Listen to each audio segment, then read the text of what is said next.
어떤 경우는 자신이 한 발언이 왜곡되거나 과장돼서 처벌될 위험에 있는 경우가 있습니다. 이런 경우에는 목격자나 또는 주변 정황을 명확하게 얘기해서 자신은 그런 말을 하지 않았다라고 주장하는 것이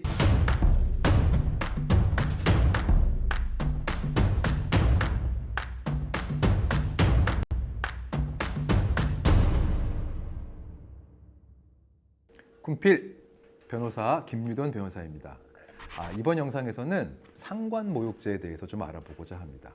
사실 군대에서 제가 생각했을 때 가장 범하기 쉬운 범죄이면서 그 죄가 인정되면 굉장히 타격이 큰 범죄가 바로 상관모욕죄입니다. 병사들이나 용사들은 행정보급관이나 소대장, 중대장, 부하로서 굉장히 스트레스를 푸는 차원에서 군대에서 있었던 일들을 동기생들이랑 말하면서 좀 뒷담화하는 경우 여러 차례 있습니다. 저도 군 생활하면서 간부들 뒷담화 한 적이 있었던 것 같은데요. 이런 뒷담화가 군역법을 통해서 처벌받게 된다면 개인에게는 굉장히 전과가 남는 아주 타격이 큰 일이 됩니다. 제가 변호사 생활하면서 이런 일반 병사 사건 중에 제일 안타까운 점이 많은 게 바로 이 상관모욕죄였습니다. 왜냐하면 동기들 사이에 그냥 간부 욕했다가 그 동기랑 싸워가지고 그 동기가 너 그때 상관 욕했지? 라고 일러가지고 징역형의 집행유예를 받게 되는 경우가 굉장히 많아서 굉장히 안타까운 점이 많았습니다. 자, 이런 상관모욕죄 같은 경우는 그런데 군에서는 처벌 의지가 꽤 강합니다. 왜 그러냐면요. 사실 군은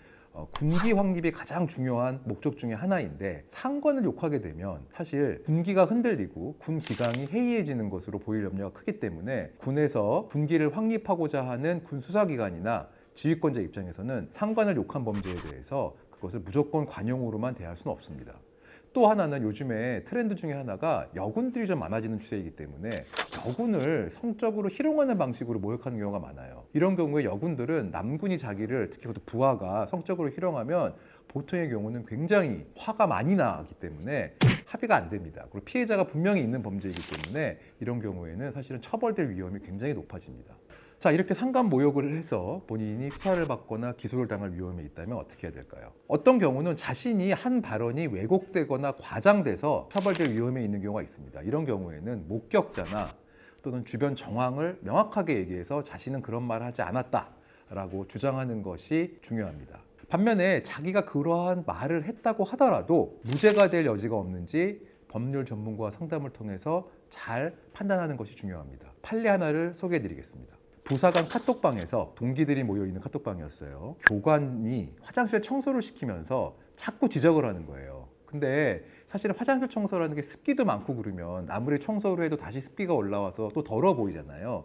그런데도 불구하고 계속 그렇게 지적하는 점을 이야기하면서 뭐라고 했냐면요. 또라이, 습기가 그렇게 많은데 라고 상관을 또라이라고 욕한 거예요. 그러면 사실은 이거 상관을 또라이라고 했고 여러 동기생들이 있는 방에서 얘기했기 때문에 명백하게 상관모욕죄의 구속요건에는 해당한다고 봅니다. 우리 형법에 보면은요, 크게 보면 구속요건, 위법성, 책임 이렇게 3단계를 통해서 죄를 확정짓는데요. 이렇게 공연하게 상관을 욕했기 때문에 구속요건에 해당하지만 일정한 경우에는 이렇게 구속요건에 해당하지만 위법하다고 볼 수는 없다. 그래서 위법성을 조각하는 방식으로, 위법성을 없애는 방식으로 무죄를 선고하는 예가 종종 있습니다. 이 사건이 그랬는데요. 분명히 불만을 토로하는 과정에서 즉흥적이고 우발적으로 또라이라고 말했다. 그리고 이거는 동기생들만 참여 대상으로 하는 비공개 채팅방으로서 교육생 신분으로서 이 정도 얘기는 할 수 있는 것 아닌가? 라고 판단을 했고요. 이것뿐만이 아니라 교육생 상당수가 거리낌 없이 서로 욕설과 비속어를 막 섞어가면서 대화를 하고 있었어요. 그리고 다른 교육생들도